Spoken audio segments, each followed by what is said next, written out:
Hey guys, Nick here.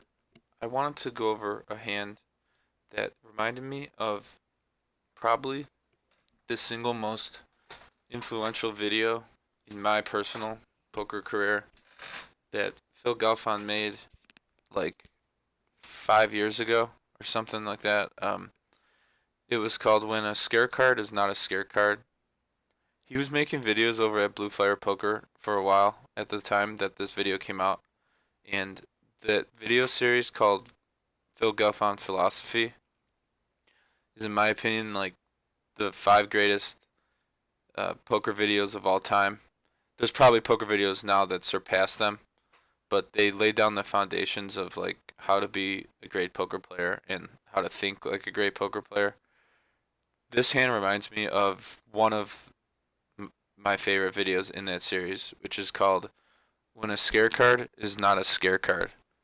Also, the other theme I want to go over in this video is when when not to bluff and when to bluff catch when you actually have showdown value. But but you'll see why that the scare card idea has to come into play with the other idea I mentioned. So we have 6-5 suited in the this is the button, so I'm in the cutoff. Uh, this is a fine open. It's at the lower end of our range, obviously, but there's nothing wrong with opening low suited connectors in the cutoff, especially when we have a limper behind. I made it 1.5, but I accidentally misclicked. I meant to make it 2. I just make it a little bigger when there's a limper behind. The button calls, and the player ahead of us calls, which I didn't want him in the hand. It doesn't really matter. Going three ways to a flop with 6-5 suited is not bad. So it's actually like a pretty good flop for 6-5 suited. We have the club draw, we have the gutter draw, and um, you know, we have just a lot of playability with the fold equities and whatnot. This with the 6-5, the other thing that's great about betting when we get checked to, which is what happens, is um, I have blockers to like all the draws. So that's even more an incentive because their ranges are the like like Broadway type of cards and uh, pocket pairs, low pocket pairs. So I'm like not too worried about um like getting called actually like ever on a flop like this. Like this is pretty much the best one of the best flops for our hand. And the button calls behind. So let's think about his range for a second. Any nine is calling. Any of the draws that we mentioned are calling. I don't really need to talk about his range too much on the flop. I think it's like self-explanatory. The good part is we block club draws, so his range is weighted more towards pairs, an overpair, maybe two overs, which would be kind of too loose since I did bet like over 2/3 pot, or I bet around 2/3, a little bit closer to over, and uh, so it's like two pairs. I mean, the reason why two pairs and sets are not in his range is because he was certainly raise here with those. Also, just to gloss over my bet sizing, um, I made it bigger because I want full equity and I also kind of want value if I hit. I was actually very surprised that he hit. And from a balance perspective, I usually with any of my holdings, I bet bigger on a wet board and smaller on a dry board. So, uh, keeping in succession with that, I bet big just to keep it balanced. Let's see a turn. Oop, and the turn is the six giving me a pair. It's an okay card. I mean, yeah, like my equity goes up, but I would like to hit a card that is more. I would like to hit my. I would obviously like to hit my draws, but this isn't gonna like stop me from betting because um I'm gonna know right now on the turn what cards he's holding. I'm gonna know now pretty much his range, and I'm gonna realize my equity on the river. In a spot like this, I think it's definitely good to bet. Again, I bet big because I honestly could see him folding any pair here. I mean, any top pair here. I think this is very, very weighted towards 10-9. I mean, wouldn't you continue with 10-9 more than like be more comfortable continuing with 10-9 more than like any 9 in your whole range?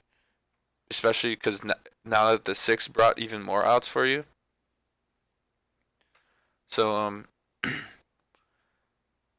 so he calls, which I was actually very surprised. So I'm thinking like 10-9 over pair like pocket tens, maybe pocket jacks. I think pocket jacks 3 bets pre on the button, so I'm discounting that. He could have clubs, even though card odds dictates that it's smaller.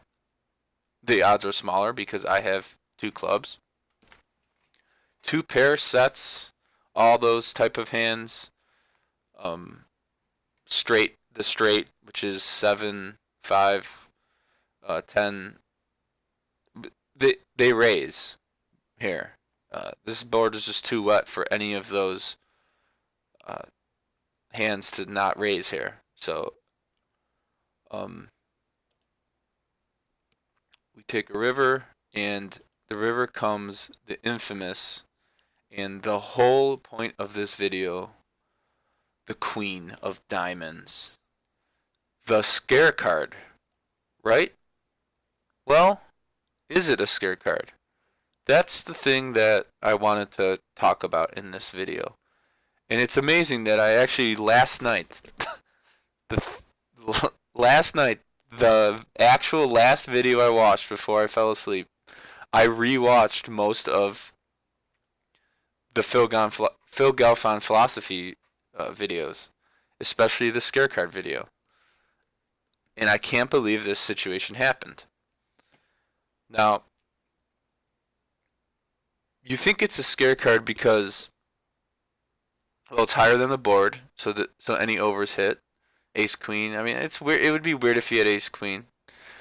Let's see. 8, 9, 10 jack gets there. So having just a pair of 6s now, we need to make a decision. What should we do here? Well, if we bet, remember we only have a pair of 6s. We're only going to get called by better. Period. We're only going to be called by a 9, maybe some random queen. Definitely some random 8, although I discounted a lot of the 8s. Pocket 10s, for sure, calls. So, what's the point in betting? Also, if we bet, it's pretty see-through. So, checking is definitely the best option, given the player's range. Because if you remember what I said, his range is like weighted on like all the draws that I'm similarly on, and 10-9. All the 2 pairs and sets raise on earlier streets. So, given that range, what happens when he bets 11 into 30? Roughly 30. That is a third pot bet, which is actually really good for us because let's think about it.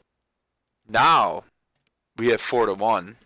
So now, making this call, even though if he has a 9, would be okay because we are getting a great price. We only need to be right 1 in every 4 times.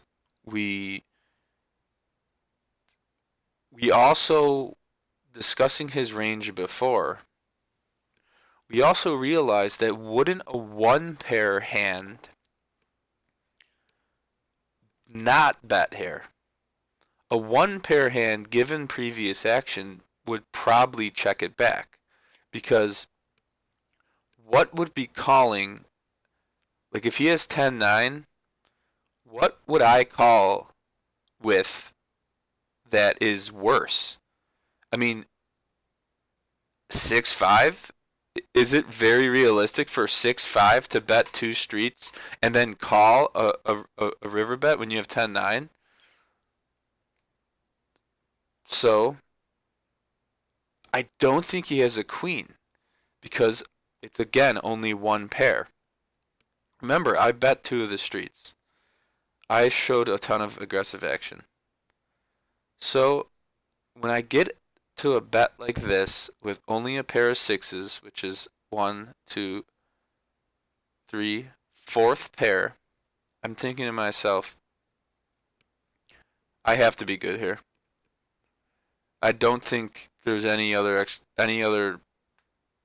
play other than to call. I think folding's just too light. Like think about his range. I just went over his range. It's all the misdraws. Honestly, if he checked back, it would just been so much better, especially now that I have 4-1 pot odds.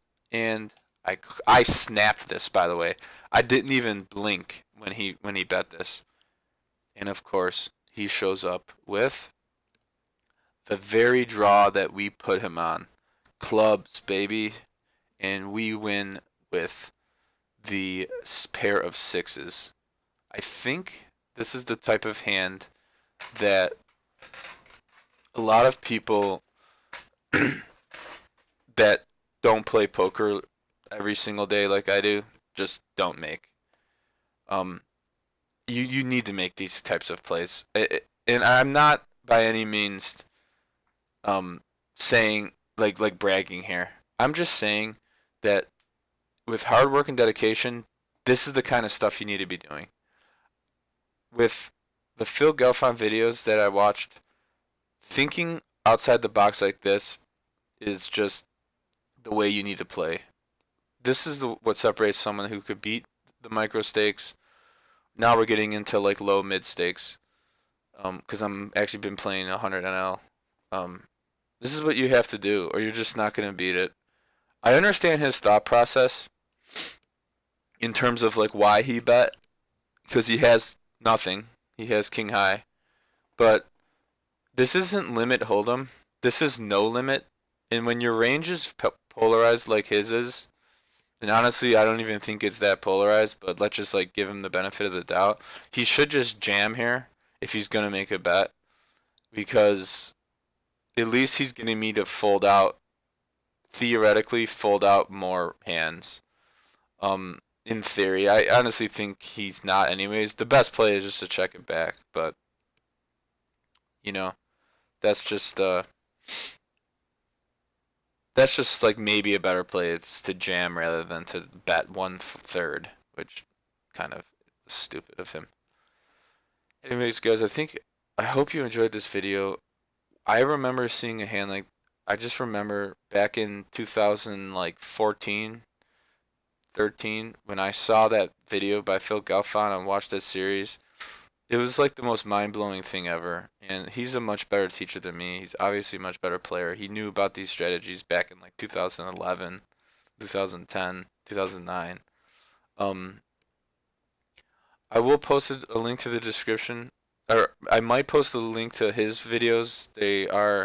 Were put on YouTube illegally, but I also might make a video in the same exact video he made, but like recreate the hand, because there's this one video he made that I thought is like the most instructional video I've ever seen on poker. It is so awesome. I'm thinking about recreating it, so I'll let you know when I do. Thank you for watching, guys.